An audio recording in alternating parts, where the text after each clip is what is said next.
Welcome to Every Night is Game Night, where two busy dads get games to the table by any means necessary. Check us out, along with other great podcasts, at dicetowernetwork.com.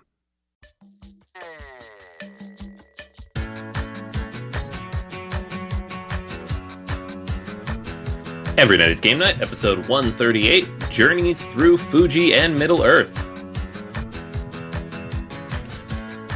Hey everybody, welcome back to Every Night is Game Night. This is Anthony, once again with Jason. Yo, my peoples, what's up? All right, guys, we're back. A couple of reviews this week. You're back. Anthony is back. Woo! Woo! Old school podcasting. Welcome back. It's been so long. That's the funny thing is I'm never even sure how long it's been because we record these so far in advance of when it goes out that I'm like, it's only been like 3 weeks. Like, no, this is going out in like a month and a half. If you are curious, Anthony is on Board Gamers Anonymous. That is his main podcast. If you want to hear Anthony's insights, go ahead and hit that podcast up. We actually are doing a little bit of a BJ crossover this week. The game is so big that we had to review it twice, and I have some thoughts about it. But yeah, if you want, like I said, if you want to hear a lot of Anthony's content, you know, man just can't be two places at once, man. Can't do that with multiple kids running around. No, we did that for a while. Recording twice a week is rough. Oh yeah, it's hard. It's tough. Yeah, no, it's cool though. I still play my solo games, so it's good to get on here, every now and then and share what I've been playing. It's all right. And you're walking right to some co-ops. I said a trap for you. I set a trap for you. Damn it. So we have a couple of reviews for you. So we have Fuji, which is a new cooperative game from Wolfgang Warsch, which is a name that I'm sure you're familiar with, Anthony. And we have a big review, which was reviewed on BGA, Lord of the Rings, Journey Through Middle Earth. And you know how we roll over here. BGA, you get the overview, but you come over here for the depth and to hear me bellyache about stuff. So, Spoiler alert. Spoiler alert. All right. But first, before we get to all that excitement, you know how we roll here on ENGN. We're going to get to Liz in the Liz We Trust segment. I actually know what the game is going to be this week, and I'm really excited about it. Liz, go ahead and tell us all about it. Hey gamers, this is Liz Davidson from Beyond Solitaire, and I'm here to encourage your Every Night is Game Night acquisition disorder. This week, I want to talk about the last installment for one of my all-time favorite solo games, Hostage Negotiator Career. Hostage Negotiator is already a fun, tense game in which you're trying to save hostages from abductors with various quirks, demands, and backstories.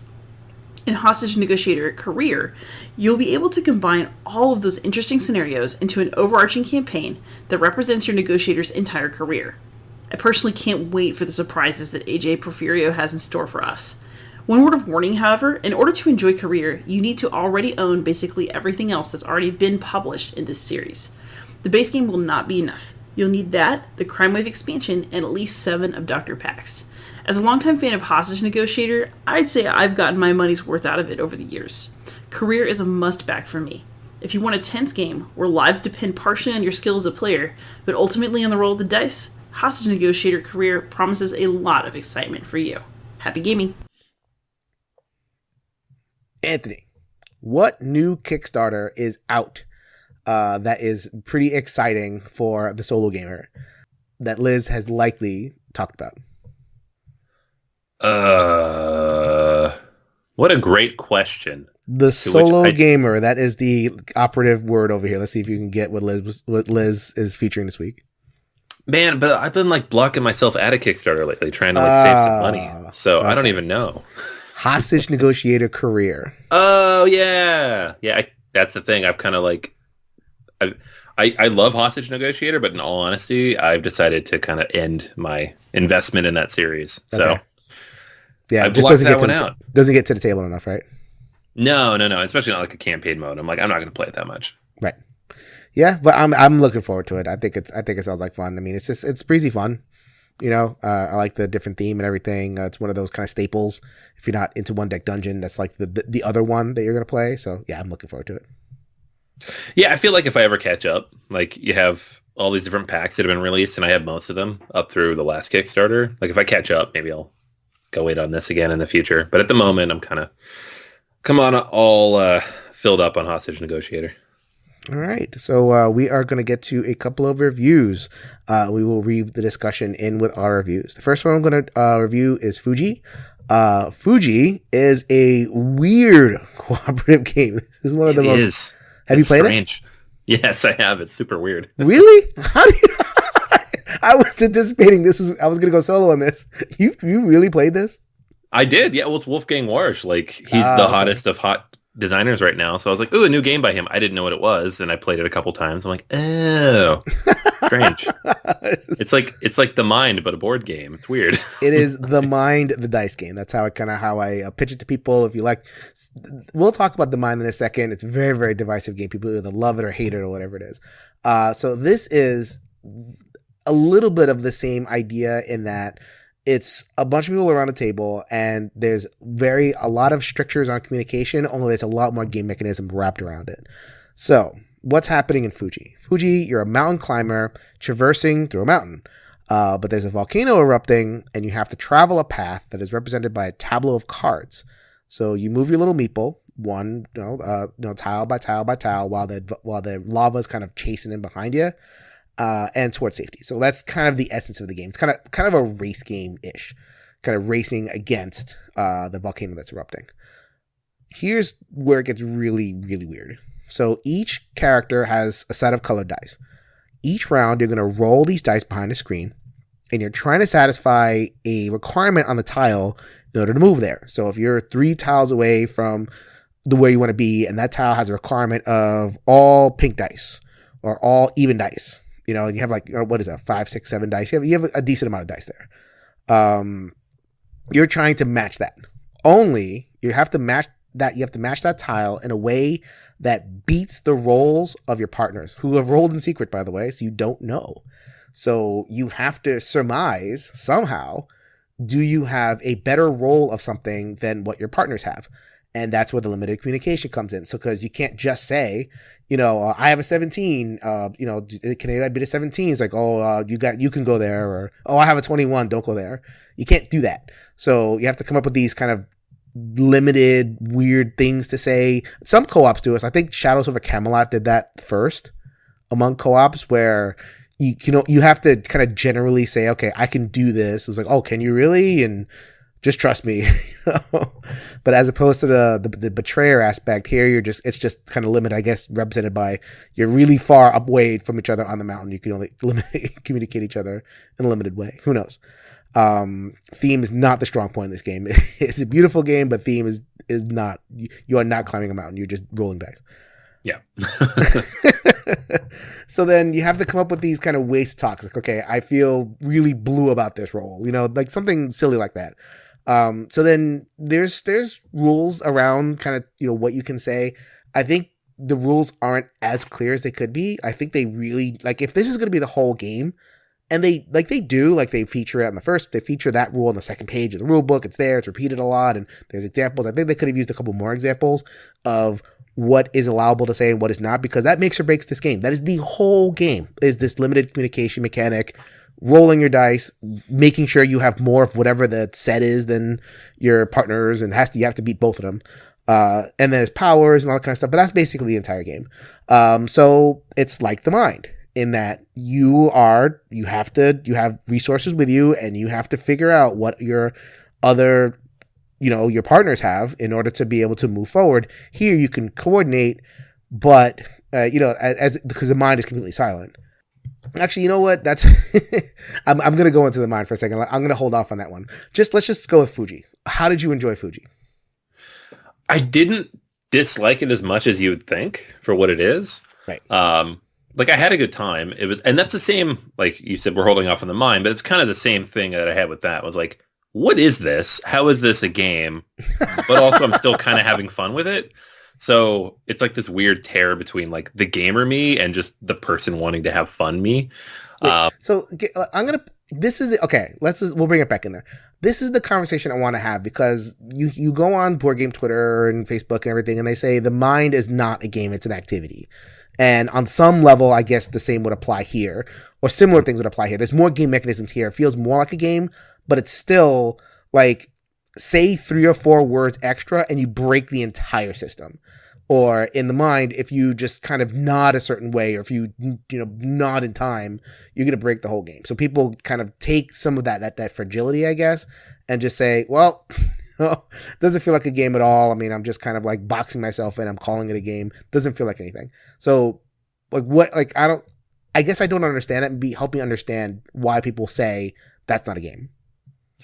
I don't know. To me, it's not as clear of a line. I don't really care if it's a game or an activity. It's a thing I'm doing with other people to have fun. So who cares what you call it? I guess a game has a goal. Like you can lose a game. Yeah. Like maybe you can't win a game, so to speak. Like there's a high score. I can win a little bit. And I guess that's where the mind is. Like, no one ever gets to 10 unless you're just play a billion times. This game is a win condition. Like you make it to the village. But you can lose, you can lose and say, okay, I only got, 2 cards in or whatever, or in this game, you can get swallowed by the volcano. So an activity you can't really lose. Like I can't lose concept if I don't keep score. I can't lose Pictionary or what all these other kind of party activities. Like I can win and lose those games. Why do I section these games off and say, okay, that's not a game, that's an activity? It just doesn't make sense to me. Yeah, no, I agree with you. I think what it is a game, there has to be an opponent. There has to be something to defeat, right? Right. Because that's the definition of competition, of contest. And that's how I define game, at least. And co-op's already kind of walked the line a little bit, because you're not defeating anything. You're defeating the game itself, which is a wholly unique concept in the history of gaming, if you're going to stretch it across centuries. Right. That's not a thing that existed until, the last 20 years. They didn't play co-ops in ancient China. No, it was one-on-one, or, you're playing a sport, whatever it was. So games were not, the whole idea is you have competition, you're competing, you want to win versus an opponent who has equal skill or comparable skill. A co-op is different because what you're trying to do is you're trying to beat a set of conditions or a set of possible conditions based on your intuition and your skill and a little bit of luck. And so I feel like what the mind, and to a lesser extent Fuji, does is it mixes up that concoction. It's a little bit more intuition and a little bit less skill and about the same amount of luck. So it's almost like you're beating the rules as opposed to beating the AI opponent. Yeah. So I don't have a problem. The people who get mad if you're it's not a game, it's an activity, I don't care. It is what it is to you. It's the same thing of and we'll talk about this Lord of the Rings. I don't like apps. I love apps, whatever. I don't care if you enjoy the thing and you're having fun with it. Enjoy. If you don't want to do it, don't do it. But don't denigrate the other side and say what you're doing is not really our hobby. Right. It's this other thing. It's not. It's all the same thing. Everything is the same thing. You're trying to defeat a system or a person or an opponent, whatever that might be. And in this case, it's communication almost. You're trying to defeat the limits of human communication. Something. Yeah. I mean, you're trying to achieve something. I guess in terms of thinking of, I don't think of it in terms of a contest, but more of an achievement. I don't think of activities as achieving too much. The point is fun. In the mind, if I get to 7 cards, I'm happy. It's woo! Yeah. I play and I earned that. I figured out what is in the minds of my opponents and whatever. And then I get to 6, 7 cards, especially if I'm with strangers. If I'm with strangers and we get to 5 cards, I'm ecstatic. I've won something. And if it isn't the traditional definition of a game, I just don't get the instinct to move it all the way out towards taboo, or some silly ditzy, or pie face or something, some ditzy party game. Because that's what gets me. It's that I don't care what I think you said something like this. I don't care what you say about a game. If something is really doing something different, don't just lump it in with some unfun activity that is just, it's whatever. It's just, okay, it's a new thing. It breaks the binary in some ways, and that's great. That's great. So getting back to Fuji, it kind of breaks my expectations of what I am getting in a game in the same way that a mind does, but it has these extra mechanisms. So I was really interested in it. Is it fun? You know what? What I'm gonna say is I do enjoy it. I rated it a solid 7 out of 10. It's definitely a play for me. If I had like a group of players that wanted to play this, then I'd be happy to play. But I can't see a lot of people, even people who like co-ops, playing, like, really getting into this, because it leans into the part of co-ops that can be most frustrating to people, which is that limited communication. So like Pandemic had limited communication and people just skipped it. It's like, oh, you're supposed to not say what card you have in your hand, but like no one plays that because it's frustrating, it's limiting. And they made a whole game out of it here. And, the dice and everything. So I as a thought experiment, as a different experience, I really appreciated that. You guys know how much I like unique games. As something that is like, okay, I'm going to get this to the table. It's going to be a part of my regular game rotation. I think I don't know if there's that, it's going to reach that point, if that makes sense. Yeah, I hear you. Yeah. And it's funny because games like this, like Hanabi, like The Mind, any game where the rules and the implementation of the rules is dependent on the players following those rules. Yeah. You can't just like call somebody on something like, oh, no, you can't move that piece over there. Once somebody has broken the rules, they've broken the rules and it impacts the gameplay because now you have information you shouldn't have. It's really hard to enforce that. People cheat at Hanabi all the time. That's one of the reasons I don't love that game is because nobody plays it properly. I do. I love it. I know you love it. I've yet to play with anybody who's like not cheating in various different ways and then claiming that they're not. But in a game like this, it really depends on your group. It depends on who's invested, how much people enjoy this type of game. If there's, I don't know, drinks and food involved. The one time I played it, we had a blast. It was a lot of fun and people were yelling at each other and like, I blinked at you 3 times. That's what I meant. Like, I have 3 blues. Like, right. How the hell am I supposed to know that? That was fun. The other time was just at a regular game night, and people were really not as much into the game because of all the reasons we've mentioned. So It's super situational. I think I'd give it a 7 too, which is on the higher end for me for a co-op. So for uniqueness, I like that it's taking a chance. I like that it's playing with meta. Like there aren't a lot of games like this. Magic Maze is another one where game could really break with the wrong group, and I'm fine. I'm fine with that. I'm fine with something being highly group dependent. I want unique games. If does this one hit all the marks? Is it going to hit regular rotation? I don't know, but I respect it, and I'm happy it's there, and I'm looking, I'm looking forward to the designer going back at this idea because it's the same guy who did the Mind and coming up with even more stuff, so definitely, I'm happy to play it, and I'm happy had the experience. That was Fuji. All right, so now that we've gotten through the appetizer, it is on to the main course. Lord of the Rings, Journey in Middle Earth. Yeah, this is the big beast of a game. Probably the biggest release so far this year that was anticipated. Question. I mean, Wingspan was the biggest release of the year so far, but nobody anticipated that. So this is the big FFG release for quarter 1, quarter 2. And it's divisive in its own way. I mean, if you go to BGG, you look at the rating, it's like 8.5 or whatever it might be. You don't think it's divisive, but it's entirely app-based. So, of course, it's divisive. Right. Right? There are people out there who will just not play games with apps. And I respect that, and I understand it, and it is what it is. But this is an app game, and I love them, so I don't care. This is not for you. No reason to listen to this review. You're just going to disagree with us. Or maybe agree in some ways, but I guarantee it. We're going to talk about the app part of it. I do have something to say about the app. Okay. Yeah, I mean, I think I'm not going to go super into the rules here because if you go over to PGA on episode 219, I go pretty in depth on this, about 10, 15 minutes, talking about how the game plays and how it's similar to Mansions of Madness and a little bit like Descent. It's basically Mansions of Madness 2nd edition 2.0, to quote Tom Vassell. It's the iteration beyond what they did with Mansions of Madness. And I loved Mansions of Madness except for the theme. The difference here is that it's more combat-based, whereas Mansions of Madness was definitely more mystery and puzzle-based. And it removes the dice completely and replaces it with a deck of cards.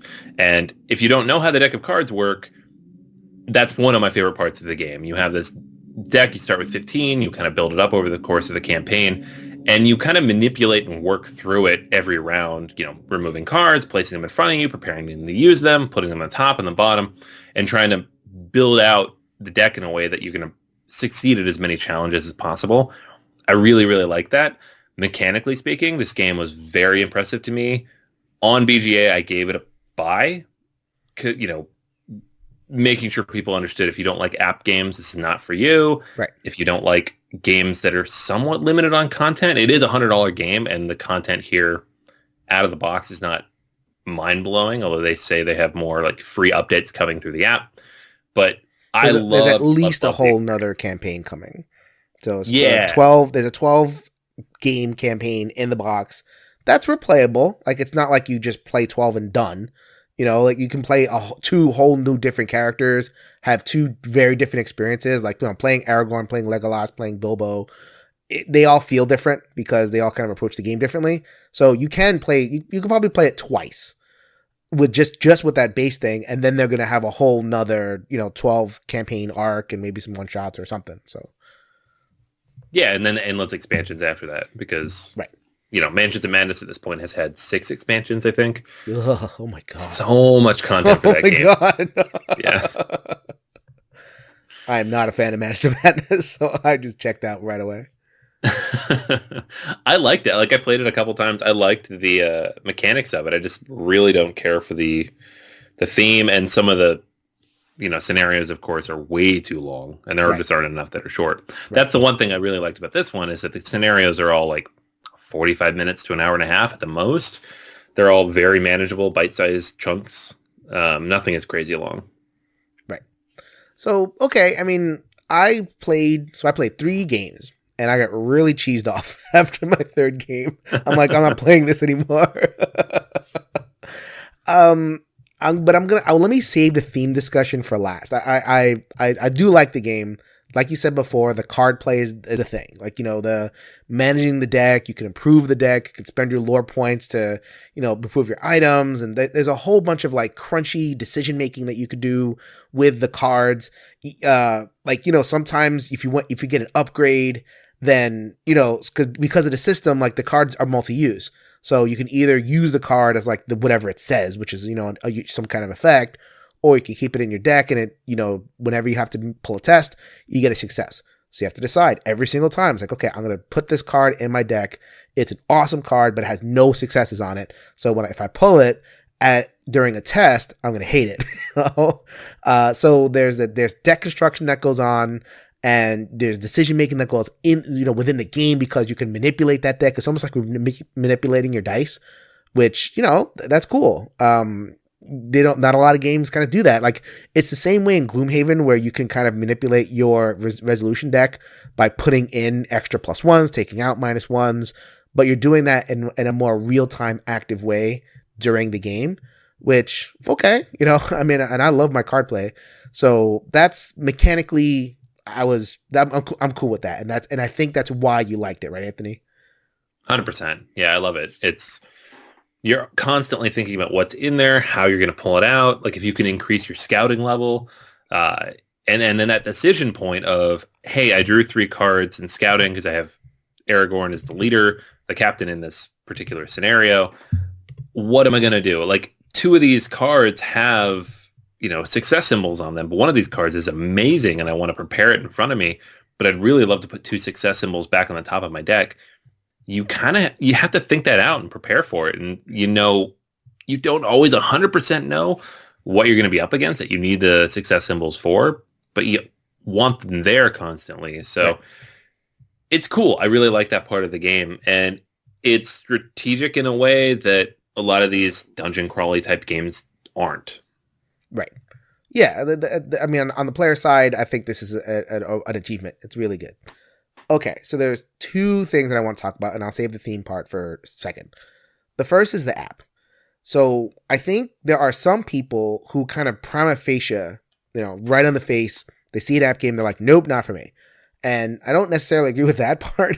I think you just give apps a chance, so to speak, unless you're one of those people that like, and I became more sensitive to this. Like, there's a lot of people out there that game, but they're computer programmers by day, or they're IT, and they just don't want a screen as part of their evening entertainment.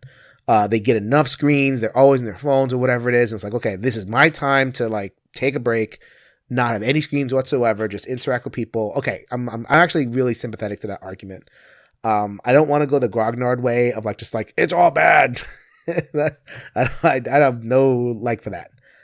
Here though, this particular app in this game, I found to be pretty intrusive into the experience, a little bit more intrusive than some other experiences. I don't know how you felt about that, but I felt like it took a little bit more away from what I wanted to handle than I wanted to. I would agree with you for the first scenario or two. Like the first scenario in particular, and I said this in the BGA review, the tutorial is bad. It's just bad because you spend 80% of the time just tapping stuff in the app. You're exploring, you're fighting, you're exploring, you're fighting. You're not doing anything really interesting. Right. As the game progresses, as you get into further things and it starts to trust you to play it properly, it's less of an issue. You are tapping a lot of stuff, clicking a lot of stuff, but I don't mind any of that just because these types of games tend to be so freaking bogged down with just like minutia and tracking and just so much upkeep. I hate it. Like dungeon crawling games, theme be damned. Like they're just so much stuff. Okay, move this, click this, move over here and do this. Okay, oh, you'll forget that rule. Okay, well now this is wrong, and then, like it's a mess. They're fiddly messes. It's the reason why the Mansions of Madness second edition was so well received. Is that the first edition was a complete mess of a game because of all that, and the app fixed it. This game, I don't think it would work without the app, without being that complete mess of a game. Right.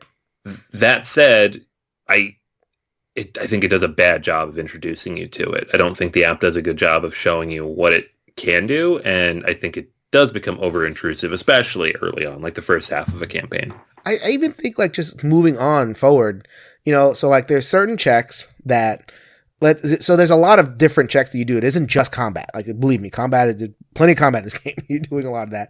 But you're also, you test your lore and you test your perception and you test all these different skills or your might if you want to like move something. So you have a lot of different skills, and pretty often it'll just like be secret. Like it'll say test whatever, and it won't tell you what you need in order to, succeed at the thing. And that's a very different experience than what you get in board games. In board games, you usually know because they can't hide it. But in the app, it just kind of like keeps that thing secret. I don't know. Like, I didn't like that. I didn't like the app to me, the app is there as a companion. Like, it takes away the junk and it should leave me with the stuff that I want to do in order to have fun. So if it's going to have something, I'd rather have kind of a lighter touch. Like keep track of monster HP. Monster HP, I don't want to deal with it. I don't want to deal with like, okay, there's 4 orcs. This one has 2. This one has 3. This one has 4. I don't want to deal with that in real. That is what you're talking. When you talk about so much stuff in dungeon crawlers, that kind of thing. Like there's 7 orcs on the board. I don't know who's hurt, who's this, that, that thing. App, take care of that, fine. But when I'm resolving a check, I want me to be the star. I want to kind of know. And I've geared up my character and I have resources with me. I want to be able to kind of sit there and gauge how much do I need to put into this in order to have the best chance at success. Do I need to, put in this one-shot item that I'm never going to see again? Do I need to, roll this other extra thing? Do I need your help? Bring the NPC over here to give me an extra +1. I could pour all of that in, but I'm kind of rolling blind in that. I'm just kind of trusting the app, and I just didn't like that at all. I felt like I was sitting watching, like I'm playing a screen. Like it felt really close to now we're like there's no board, and it might as well just be a tablet in the middle of my table with no board. It came close. Not that it was that, but it came close to that for me. And there's some scenarios like where you lay out your tiles and you lay out your search markers. And the map in scenario 1, the map in scenario 4, the map in scenario 8 all look basically the same with search tiles and whatever, or search tokens in it, whatever. And then the action is on the app. At that point, I'm like, what's the point of all this stuff that I still have to lay out? I still have to construct the map. I still have to lay the tokens out. I don't know. Like I just felt like so much occurred on the app. It just took away from the reason I play board games, which is that tactile experience. Yeah, I mean, I think that's just getting into the argument of app versus board game, though, and I think that's just a personal preference, because I like everything you're describing you don't like, I like. So it's very much a personal thing. Like, this game, I played it with 3 different groups, just those first couple scenarios, and then got through much further with one group. And the thing I loved about it is it was really easy to teach, because I don't have to go through 1,000 different stupid rules. Like, these dungeon crawls are, I don't know, and this is just me personally, I know this is my personal preference, but I don't like those games because they're so ridiculously overcomplicated for the purpose of trying to jam theme into the game. Right. And then it just makes it really difficult to learn, really difficult to teach, and the games take 3 or 4 hours. This game I can teach to somebody in 10 or 15 minutes. The app takes care of all the heavy lifting, and we can play it in an hour, hour and a half, and then play something else. So I gotta get the point that it's easy to teach. I mean, I have Sword and Sorcery over here. Sword and Sorcery is probably my favorite pure dungeon crawl, like just kick down a door and roll a bunch of dice. And it's hard to teach. You know? I have to teach it the whole 10-sided dice and set up everything, and it's a bear. So I definitely get that instinct to want to play one of these games quickly. I guess what's the cost? Like, the cost is you're in this particular game, and I'm not sure about Mansions of Madness because I haven't played it a lot, but I really do feel like there's a balance between what you're paying attention to. And I think you pay more attention to the app here than you do the board.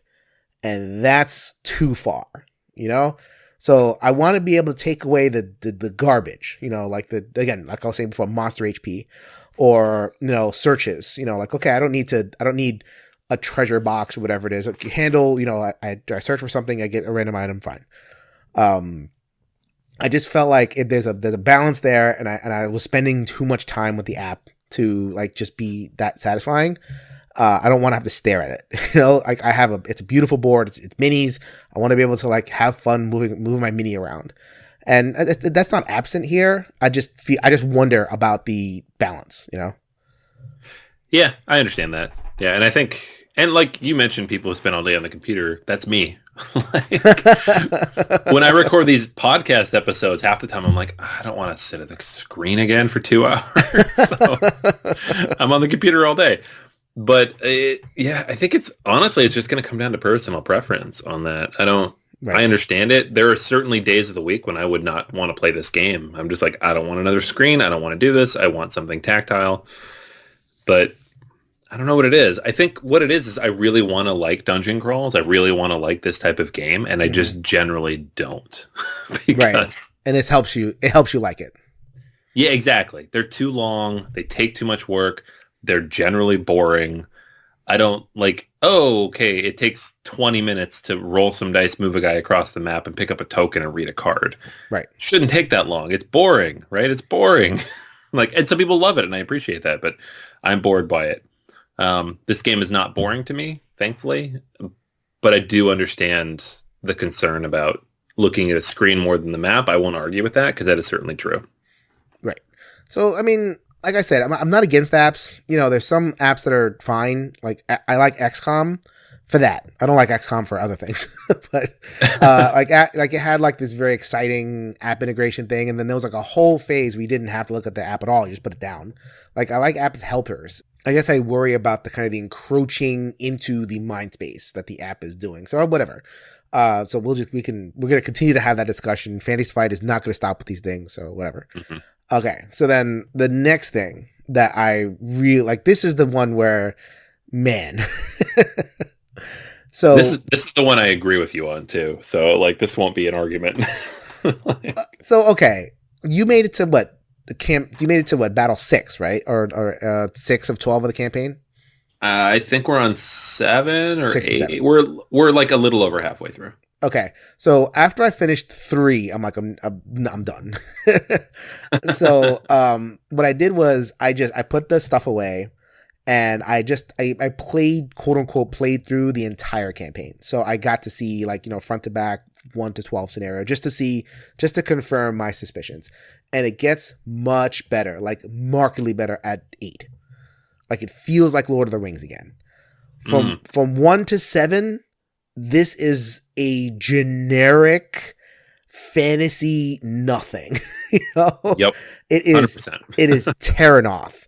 It could be any single world, a fantasy world ever. And it just killed me that like, and it made me ask the question. So I can complain about that is generic and whatever. And I know, and you agree, like, that this was just, it's nothing. So it made me ask the question, what is Lord of the Rings? And I'm going to pull from a conversation I had at the One Stop Co-op Shop Slack channel. So if you guys love co-ops at all, it's a fantastic Slack channel to join. Go ahead and just look it up and email whoever, and they'll let you join. They were always talking about something, which is great. And I want to point out a couple users, Hone, Aristotle, and Patrick Daffledude.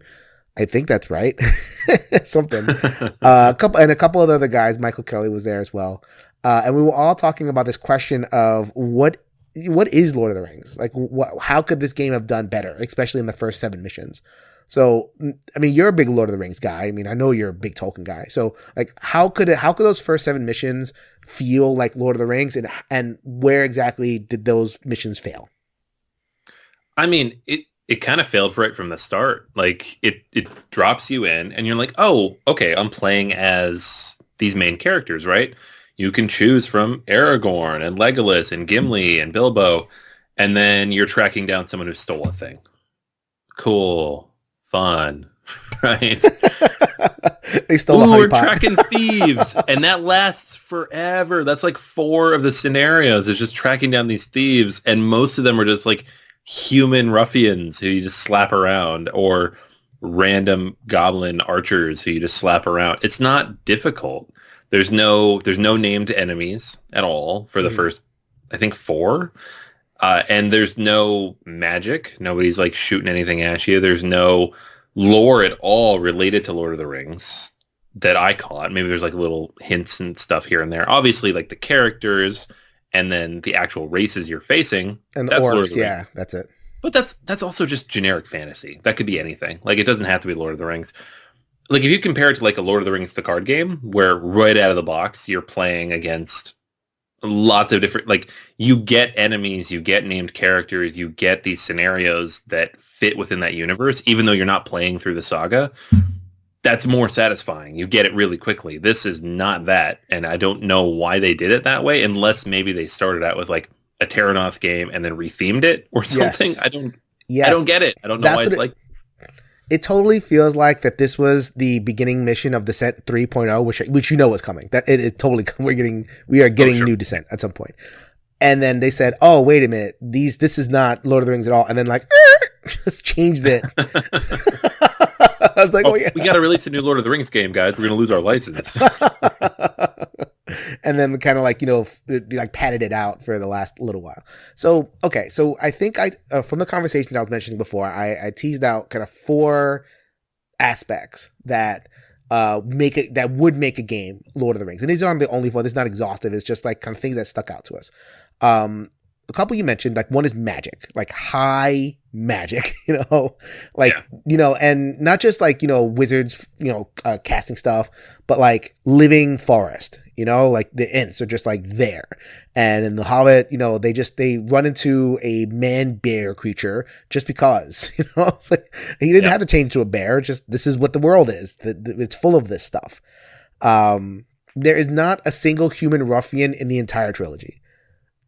And they're all over the first. Why are there ruffians? Like, what a waste of miniatures. I know the Inet Bree had some shady characters, but it wasn't like you squared up against those shady characters in like a battle map at any point in the trilogy or any of the books. So I have no idea why they went that direction. So like you need some magic, you need creatures, you need that stuff. The 2 is lore.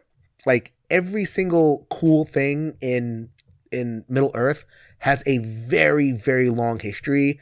So example, like, they're in a troll cave and they find 3 sort of magic swords. Like, people are like, okay, what's this? Turns out that they're like, forged, tens of thousands of years ago. They glow when orcs are by. Bilbo names his Sting, but it turns out that Sting was like this, this crazy sword that can do all sorts of things. And it's like, it's just there and you get it. And, in this game, you get knife and then you could upgrade it to sharper knife. I mean, if you're gonna do the upgrade system, great. Then like wrap some of that stuff in. Like, why can't I have Orc Wrist? Why can't I have some of the cool swords that show up? I mean, I know like you have to keep the characters, level progressed, and like that's what it was. Like it was only for game reasons that I can't have cool stuff, and or just like even on the enemy side, like if you see like a specter, like a ghost, then that ghost was probably alive 10,000 years ago in the land of, whatever. And they were a king or a steward, like something that reminds you that this is an ancient world. And they didn't have that at least until the back end of it. And I'll get to that in a second.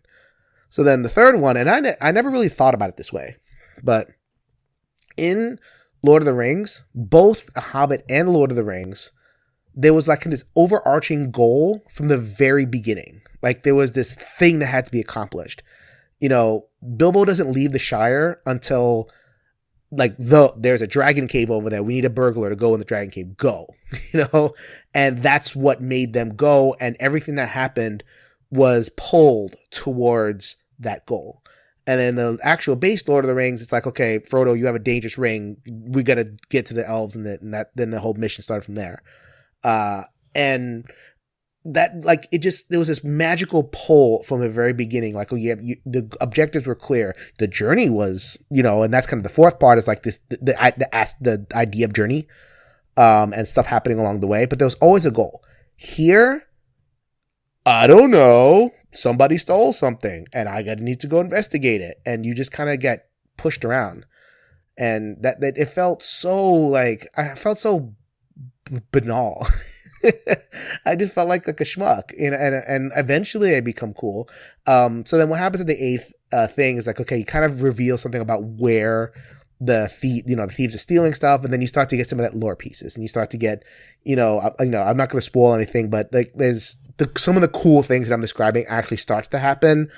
But at that point, I'm already like, oh man, is our further adventures just going to do this mix of like, okay, I'm going to get some Lord of the Rings coolness, but I'm also going to have to, I don't know, guard a caravan or something generic, so there's a way to kind of do that. And I just feel like I'm not quite trusting. I'm more trusting than I was. Well, I'm not quite trusting a Fantasy Flight will really deliver like Lord of the Rings. Question is, am I just being a dork? Am I just being completely unreasonable? Probably, but also like that's the audience for this. So right. I don't think it's unreasonable either. Right. It's the IP. Like you're cashing on the IP, right? Like that's the point of this, right? Is to, is to geek out, right? And you're giving red meat to the geeks, and I am a geek and I want my Lord of the Rings, and I don't want it like crushed into a system. Even as cool as the card-based system does it feel really different? I mean, is Gimli really different from Aragorn? Does the mechanics do enough to kind of differentiate those two? I don't know. I mean, there's a couple questions about that. But honestly, the biggest mechanical thing, and this is the last thing I'll mention, the biggest mechanical thing that really kind of I didn't love it was that threat meter. So every Fantasy Flight dungeon crawler that has an app has some sort of threat meter. At the end of every round, you'll gain threat.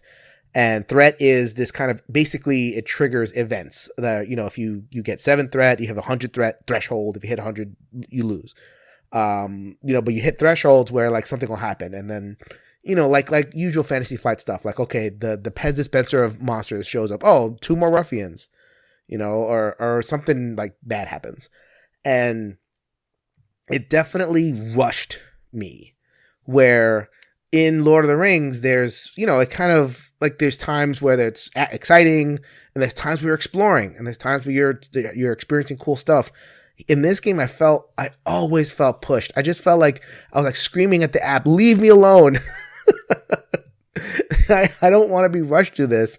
And you end up leaving a lot of search tokens, on the table. I guess that's for replayability, so that you can search those things next time you play.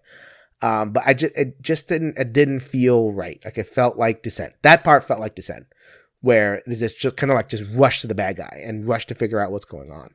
So, I don't know. What do you think about the threat meter? Like, I think you like it because it made the game shorter and more snappy.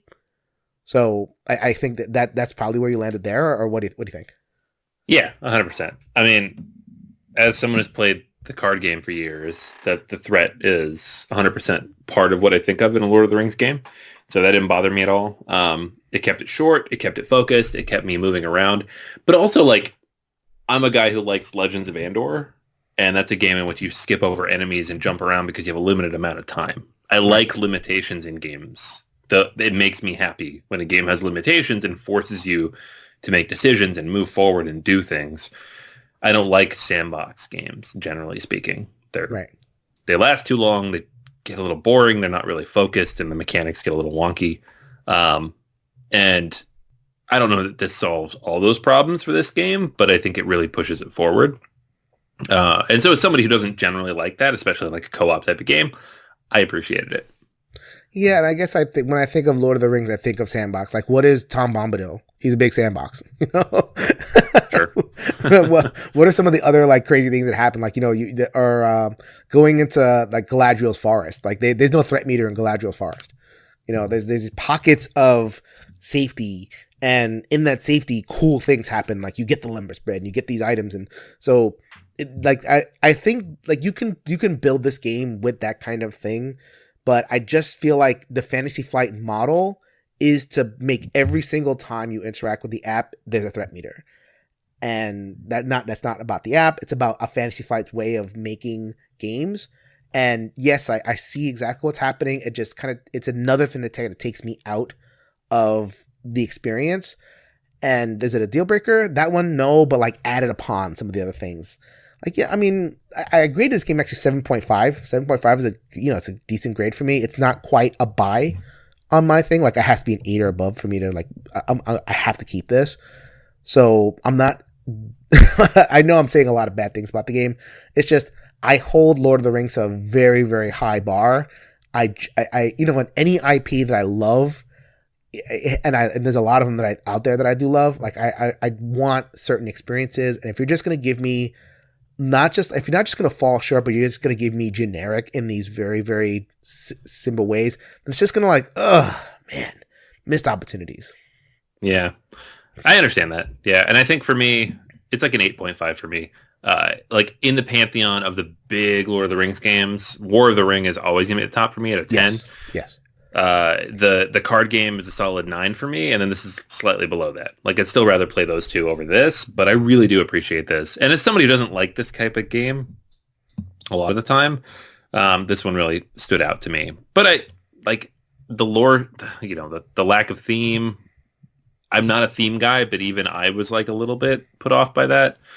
It just not even like bothered, just like, this is weird. Yeah. That's what I kept thinking, like, why is this not more Lord of the Ringsy? I don't understand. It gets there. Yeah. Like, okay. Well, hopefully I'll get there soon. Yeah. I remember Mission 8 being like, oh, okay. Like, I mean, not to spoil too much, but there's certain Lord of the Ringsy things, amazing items, there's like randomly powerful NPCs that are just like there and helping you and then disappear.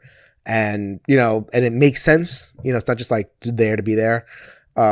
These start to get a little bit more of that. So I have hope that they'll kind of change this, because there's going to be a bunch of expansions there. But I guess I don't have hope, because they're just going to, like, how many expansions does Magic Madness have? Like 1 billion. A bunch. Yeah. Yeah. So they're going to dump out expansions for this thing, and how many of them are going to be, let's investigate a honeypot, and let's just scrabble around and do these tiny little missions. So I don't know, I'll check in on it, but I'm definitely not going to go out of my way to purchase content for it. I'll just kind of keep it. I mean, like, the card game went out of its way to make Saga expansions. They got through all of it, like all 3 books and The Hobbit, so you never know. Yeah, we'll see. So that was our ramblings. I know, I feel like such a dork when I'm talking about this stuff, but it's really important to me, and I don't I don't know if that voice is represented as much as it could be. So I just went hardcore Lord of the Rings nerd on you. I'm not going to complain that the Silmarillion is not represented. I'm not going to complain about all that. And I don't need to fight Balrog, although eventually that'd be nice to see like a Balrog or something like that.